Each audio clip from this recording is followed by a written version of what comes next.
Si los síntomas tienen sentido, que los tienen, al menos cuando hablamos de los síntomas psicopatológicos, según ese axioma fundamental de la clínica psicoanalítica, ciertamente un sentido a desvelar, un sentido oculto, un sentido a descifrar mediante la interpretación psicoanalítica. Entonces, ¿cómo no va a tener sentido la vida? Por supuesto que la tiene, según reza ese principio fundamental del hermetismo. Como es arriba, es abajo. Según escribieron también en ese libro fundamental de referencia dentro de las denominadas ciencias ocultas o enseñanzas sagradas, como es el Kybalión, donde se establecen las 7 leyes fundamentales del funcionamiento del universo. ¿Saben por qué nos cuesta tanto cambiar? No es una pregunta retórica. La formulo de una forma directa para que la abordemos sin rodeos, no de manera pomposa. Es una pregunta sencilla, sencillamente trascendental, vital, diría. Partimos del hecho conocido y recién comentado acerca de la poderosa atracción que ejerce la zona de confort. Sí, la zona de confort. Así que no hace falta insistir más en ello. También hemos hablado de la pasión por la ignorancia. Pensándolo mejor, voy a formular la pregunta de otra manera. ¿Saben qué nos haría vencer la resistencia al cambio? Sí, ¿cuál es la fórmula magistral? ¿Cuál sería la fórmula magistral para derrotar la pereza y levantarnos por fin del sofá? Respuesta: saber que tenemos un final. Así como lo oyen, es una respuesta sencilla para una pregunta sencilla. Ahora, si les parece bien, la vamos a trabajar. Conviene que le demos algunas vueltas. No en vano, los grandes pensadores de todos los tiempos se han detenido en considerar esta evidencia, a considerarla y, por supuesto, a valorarla.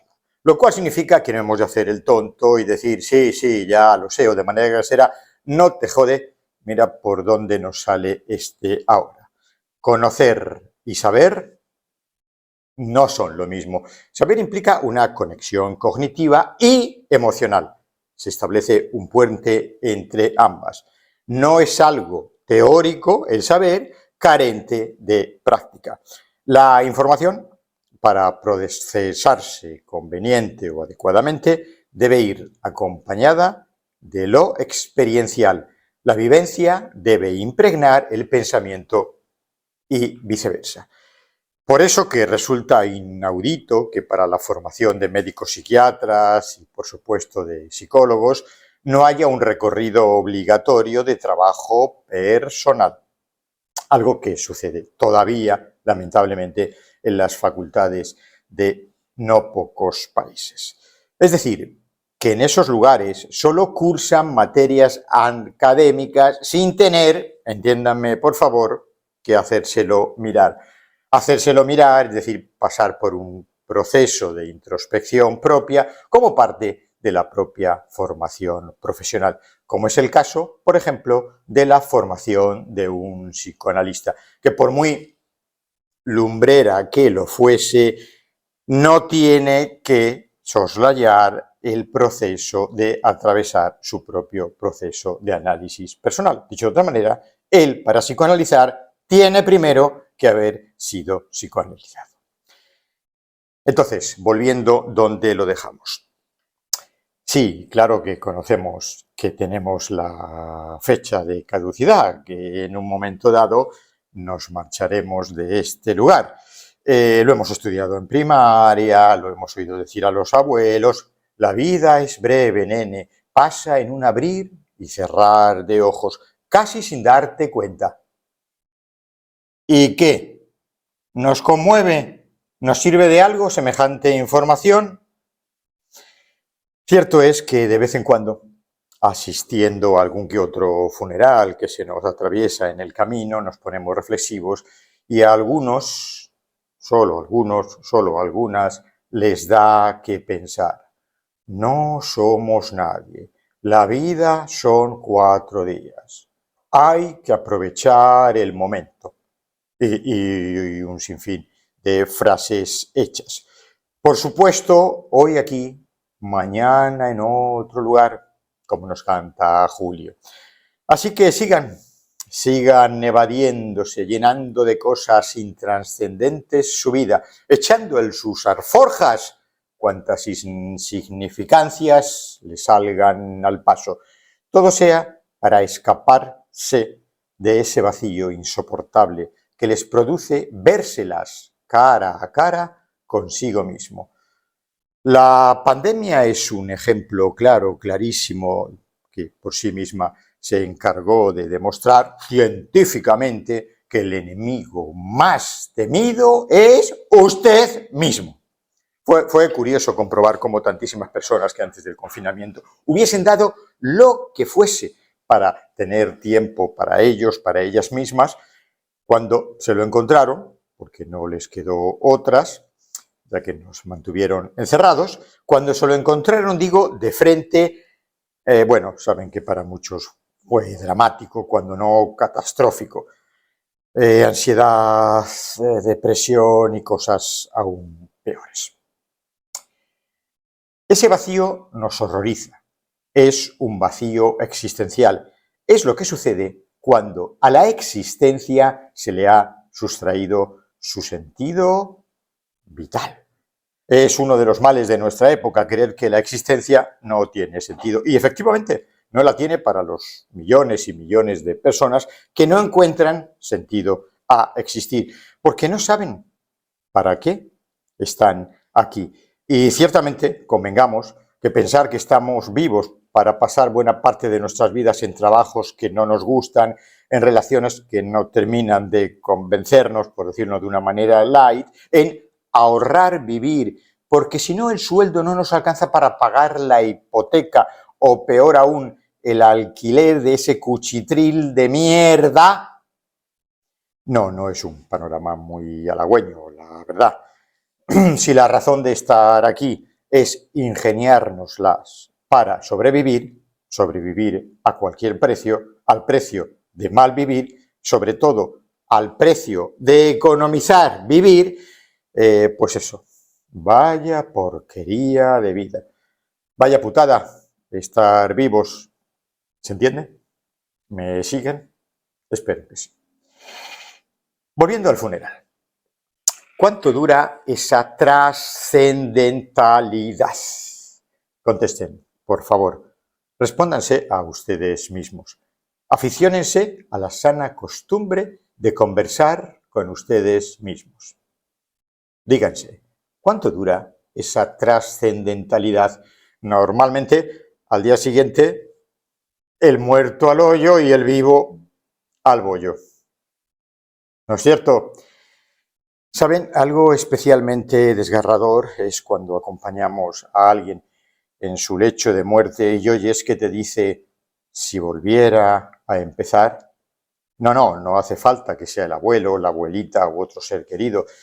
Es igualmente sobrecogedor cuando algunas, debido a nuestra profesión, hemos tenido que atender a un paciente en sus últimos momentos, normalmente encamado.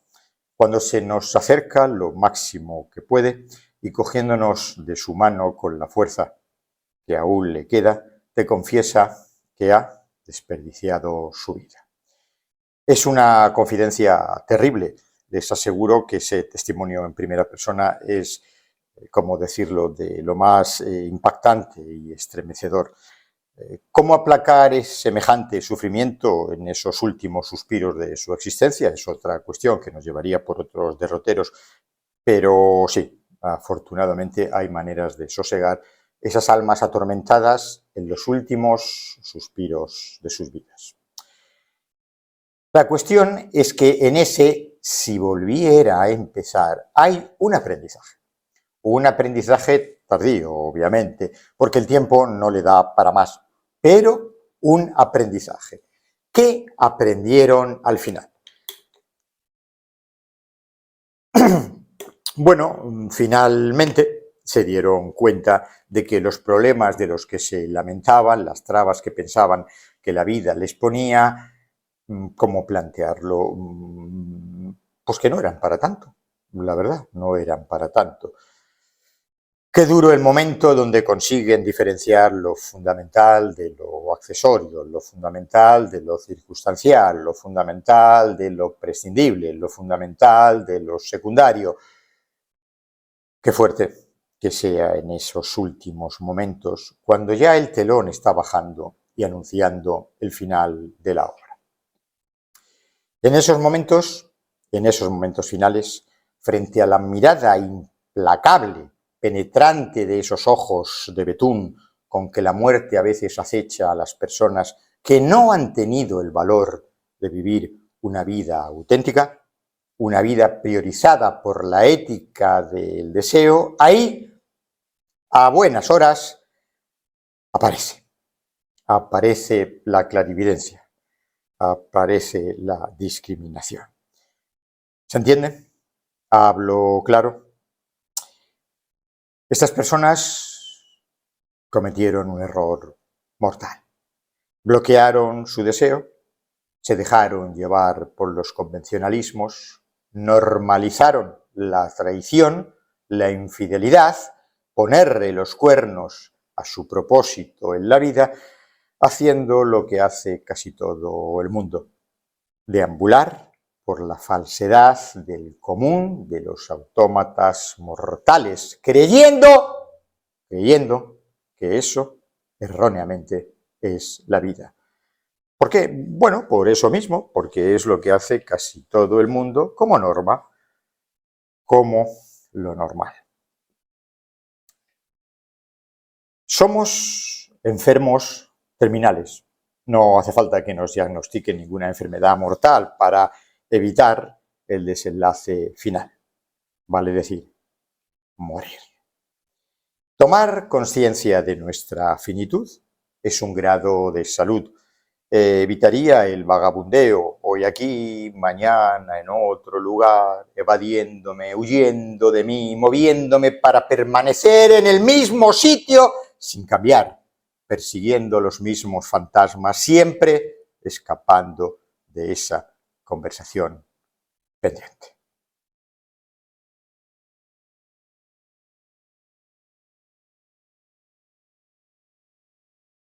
Susana volvió a casa removida de ese retiro espiritual. No es que le hubieran dicho grandes cosas, cosas impresionantes, cosas que de una u otra manera no supiese. En el fondo las sabía, vaya que sí, las sabía, por supuesto. Bueno, mejor dicho, las conocía, saberlas, lo que se dice saberlas. ¿Cómo iba a saberlas con ese ajetreo de la vida cotidiana? ¿Cómo iba a prestarles atención si el tiempo estaba programado para otras cosas? Cosas de afuera. Algo que allí cambió, vaya que sí cambió. Tuvo tiempo y ganas, vale decir deseo, para conectar con recuerdos, con ciertas emociones, sensaciones. Aspectos de su vida anímica que tenía relegados al olvido emergieron a su conciencia, por supuesto que sí. Digamos que pudo conectar con ella misma. Tuvo tiempo para pensar, para reflexionar sobre algunas cuestiones sobre las que prefería no reflexionar. Reflexionar sobre su día a día tratando de verlo desde otra perspectiva, conectar con una misma. Conectar con uno mismo es una sensación agradable cuando la experimentas, cuando te permites vivirla en un contexto adecuado, es decir, sin ser juzgado, al menos sin que te sientas que te están juzgando, en un contexto tranquilo.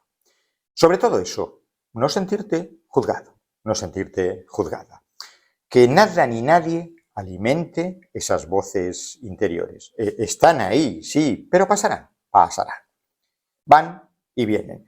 No hay por qué asustarse, no hay que temerlas. Si no les prestas demasiada atención, en poco tiempo dejarán de insistir, se desinflarán y se irán.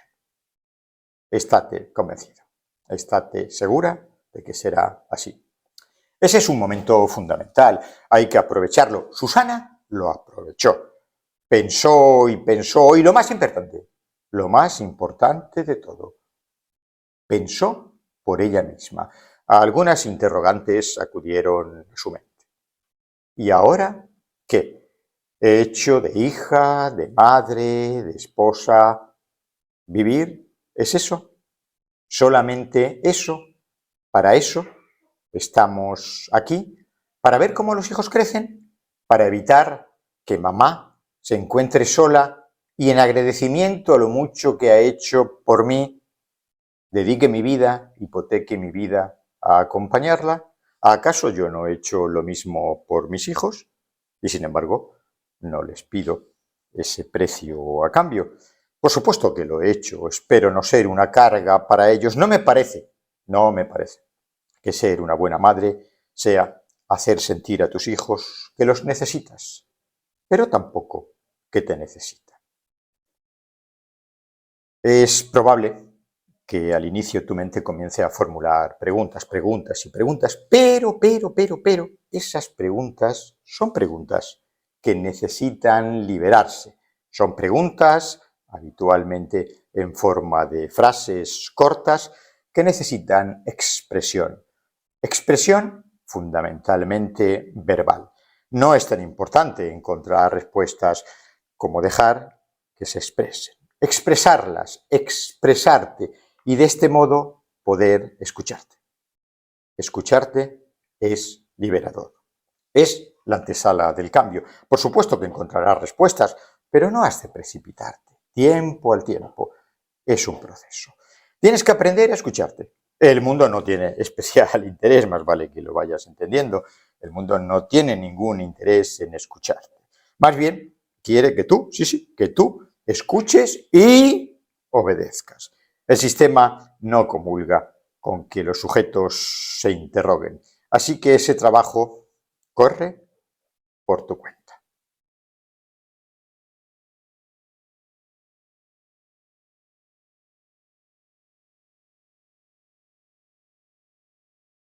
Carlos cumplió con lo que se esperaba de él. Cumplió de maravilla con las expectativas del otro. Ese otro hay que ponerlo en mayúsculas. El gran otro es uno de los conceptos centrales de la obra de Lacan. Fue introducido por él en 1955 en su seminario 2, titulado El yo en la teoría de Freud y en la técnica psicoanalítica. Allí diferencia un otro escrito en minúsculas, vale decir, el prójimo de carne y hueso, del otro escrito con mayúsculas. El pequeño otro, simbolizado con una A minúscula, contrasta con el gran otro, en este caso simbolizado con una A mayúscula, porque las iniciales tienen que ver de cómo se escribe otro en francés. El pequeño otro se sitúa en la dimensión del yo y del semejante, estructurándose dicha relación según el registro imaginario y, por tanto, estando marcada por una función de desconocimiento de la relación simbólica del sujeto con su deseo. La palabra deseo, el deseo como concepto, digamos que es un concepto capital en la teoría del inconsciente, yo diría que es la palabra mágica. Así que mejor si la vamos grabando en nuestra mente de una forma no peyorativa como a veces se considera. Démosle el bagaje, aquí sí muy positivo, de una acepción de un término muy positivo y por tanto muy saludable. Recordemos, deseo, al menos deseo con la D mayúscula. Continuemos, por favor.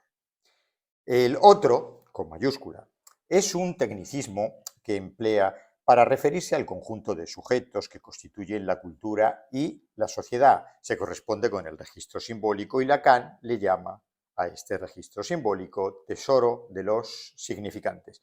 Y como lo simbólico corresponde al lenguaje y éste lo recibe cada sujeto por separado, quizás podamos entender mejor que el sujeto, más que hablante, es hablado. Sí, hablado desde ese otro con mayúscula. Es decir, que el lenguaje, al venirnos externamente, al venirnos desde el exterior, desde fuera de la conciencia, al estar más allá de ella, el yo no tiene ningún control sobre sobre la palabra. Otros misterios y provocadores axiomas lacanianos, como que el sujeto es pensado por el otro o el deseo humano es el deseo del otro, van en esta línea. Y bien lo saben los que estudian psicoanálisis, los psicoanalistas. Eso por un lado. De otra parte, y por lo expuesto anteriormente, el asunto del gran otro no se queda solo ahí. No vayan a pensar eso. Ahora vamos a verlo. Decíamos que el término otro con minúsculas, se refiere a alguien con quien mantenemos una relación imaginaria, alguien similar a mí, esos iguales con los que tratamos a diarios de yo a yo. El otro, con mayúsculas, sin embargo, generalmente alude a una persona o institución que desempeña una función simbólica. Consistente, la función simbólica, en legislar, prohibir, marcar ideales, etc. La expresión otro, con mayúsculas, hace también mención a la función madre, o sea, a aquel ser humano, madre biológica o no, mujer o no, que nos brinda esos primeros cuidados fundamentales. Por tanto, no es lo mismo, y ya se dedicó Sigmund Freud a diferenciarlo, mamá o papá de función materna o función paterna. En este sentido, el primer representante vicario del otro, con mayúscula, en la Tierra será la madre. Esa madre la ponemos una M mayúscula. Pero como el otro con mayúscula, es el orden simbólico, estos lugares serán ocupados por diferentes personajes a lo largo de nuestra existencia, tampoco por cualquier figura. Al contrario, esos lugares, digamos esos asientos, metafóricamente hablando, estarán reservados para las personas más importantes en la vida de cada sujeto, para aquellas personas especiales que, por haber adquirido un valor y una significación considerable, insisto, para cada cual, a partir de determinados rasgos particulares, han conseguido evocar ciertas representaciones reprimidas del sujeto. Evidentemente, como acabamos de señalar, la madre biológica tiene muchas papeletas para erigirse y actuar como primer apoderado del gran otro, para cualquier hijo de vecino, para cualquier sujeto. Con lo cual, en su función materna, ella puede pillarle el gusto a abusar de su poder, es decir, a empoderarse, con el consiguiente riesgo para nosotros, para el infans, de achicarse, empequeñecerse y quedar durante mucho tiempo a su merced, en lo que se entiende como dependencia afectiva. En definitiva, la madre, en cuanto que encarna el primer prójimo más próximo, está destinada a comenzar a transmitir la información del conjunto de la sociedad y la cultura, del gran otro. Sin embargo, puesto que a su vez la madre es un otro pequeña, un otro de carne y hueso, únicamente transmitirá una parte de ese todo, resultando además solo eficaz si entre ella y la criatura media la función de corte, la función padre. Sintetizando, puesto que ella, la madre, toma y encarna el verdadero relevo de ese tesoro de significantes para su hijito, para su hijita, lo peligroso del atravesamiento lingüístico es quedar a merced del discurso del otro, algo que vengo tratando de exponer y de alguna forma insistir en ellos. El discurso del otro, también denominado el discurso amo, el discurso de los señores, señoras del poder. Creer que ese gran otro tiene y nos dará las respuestas es una ingenuidad. ¿Las respuestas de qué? ¿De quién eres? ¿De hacia dónde debes encaminar tu vida? Te diría, compañero, compañera, que mejor que no te las dé, que no te haga ese favor, el de pensar por ti mismo. No, el otro no podrá satisfacer en todo tus inquietudes, no podrá satisfacerte totalmente, no podrá ni debiera mostrarte tu camino. El camino siempre es nuestro propio camino, un camino singular. Además, el gran otro, a pesar de la cháchara con la que pueda mostrarse, es parco en significados. Lo suyo son los significantes. Por eso Lacan, en esos algoritmos tan peculiares, a la O mayúscula del gran otro en español o a la A mayúscula, como se escribe en francés, le cruza la cara con una barra, le abofetea, o sea, la tacha para bajarle los humos, lo que se dice barrar al gran otro.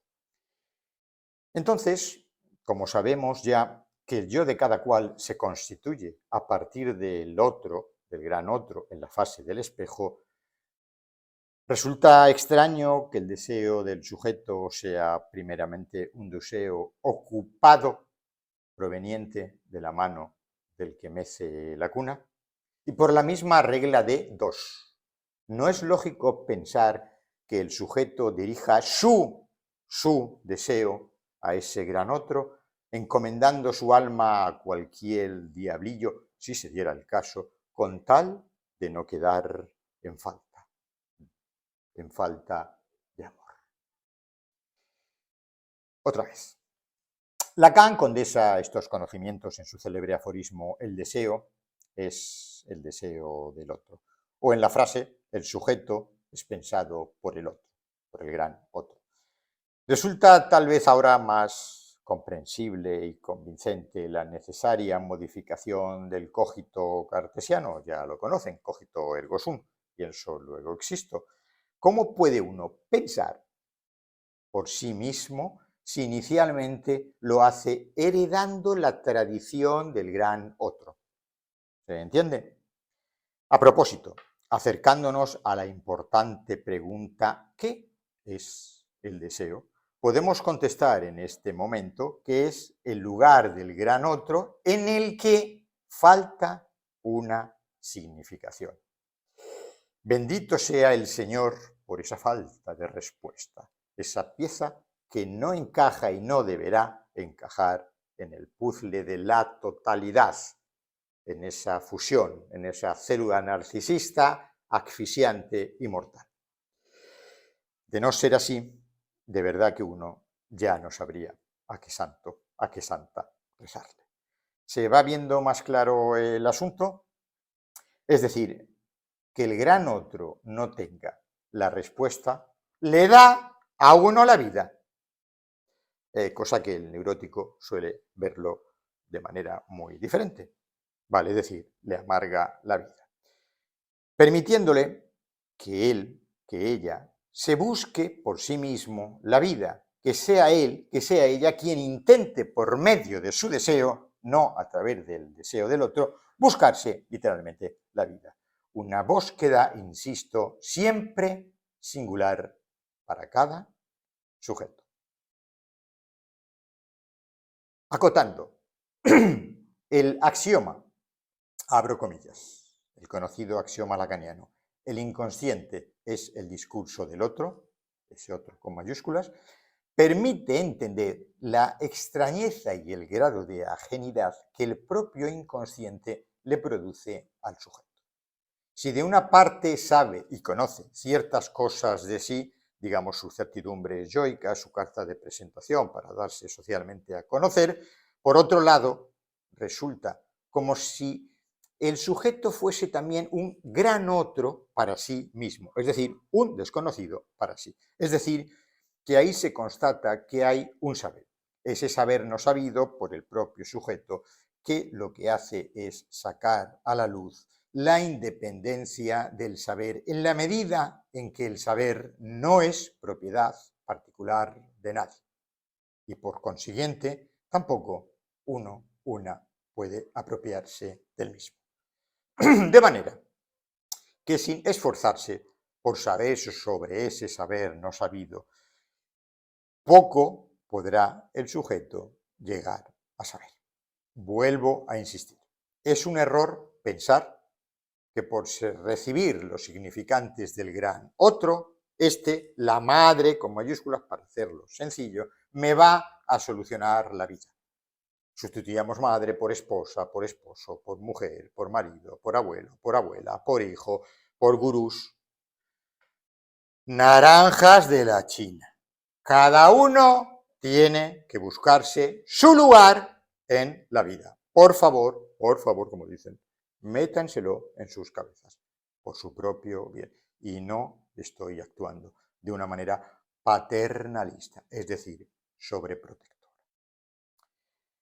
Entonces, volviendo a Carlos. Carlos hizo lo correcto para engalanar las insignias del gran otro, para que el gran otro nos dé una palmadita en la espalda y nos haga sentir queridos.